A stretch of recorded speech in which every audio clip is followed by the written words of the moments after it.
I parlamentari del Veneto, tutti, compresi anche quelli non del Partito Democratico, compresi quelli non dell'area alla quale appartiene Flavio Zanonato, gli hanno espresso la massima solidarietà, il massimo appoggio, la massima stima. Tutti compatti, tutti uniti, il Partito Democratico Veneto fa quadrato attorno a Flavio Zanonato, ministro per lo sviluppo economico, contro l'attacco della presidente della regione Friuli Venezia Giulia, Deborah Serracchiani, che ne ha chiesto le dimissioni per la vicenda Electrolux.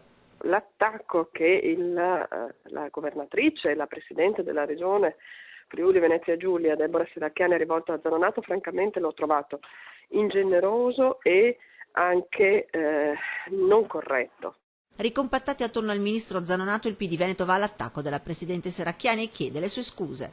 Questo è un metodo che assolutamente non ci appartiene, non mi appartiene e spero che troverai il tempo e il modo per chiedere scusa al ministro Flavio Zanonato.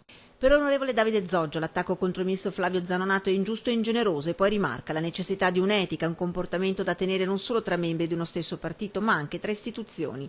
Ci si sarebbe aspettati, dice, una telefonata tra presidente della regione e ministro prima di scatenare un attacco mediatico, e della necessità di una telefonata tra i due parla anche il segretario regionale del Partito Democratico Roger De Menec. Servirebbe a fare chiarezza e a smontare la polemica. Di certo lo scontro interno tra due membri del PD, peraltro di due correnti diverse, lascia molto a pensare ad una guerra tra correnti. Si torni al merito della questione, la crisi economica, i posti di lavoro e la necessità di rispondere ai cittadini, meno a beghe, chiamiamole così, di corrente, perché qualche dubbio su questo c'è. Non oso pensare che la Serracchiani, essendo esponente dell'area renziana, abbia chiesto le dimissioni di Zanonato, che si sa da sempre sostenuto Bersani prima e Cooperlo poi. Queste cose non oso neanche pensarle.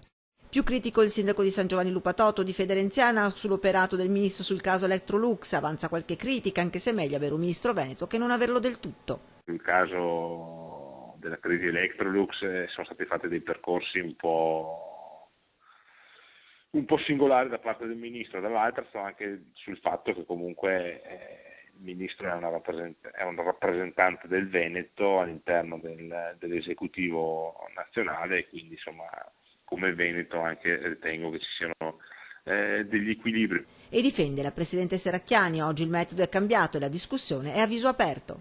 Il passaggio di Deborah è stato un passaggio deciso, ma ultimamente insomma, sappiamo come abbiamo reimpostato il partito, no? Siamo decisi, siamo su una linea trasparente e cristallina,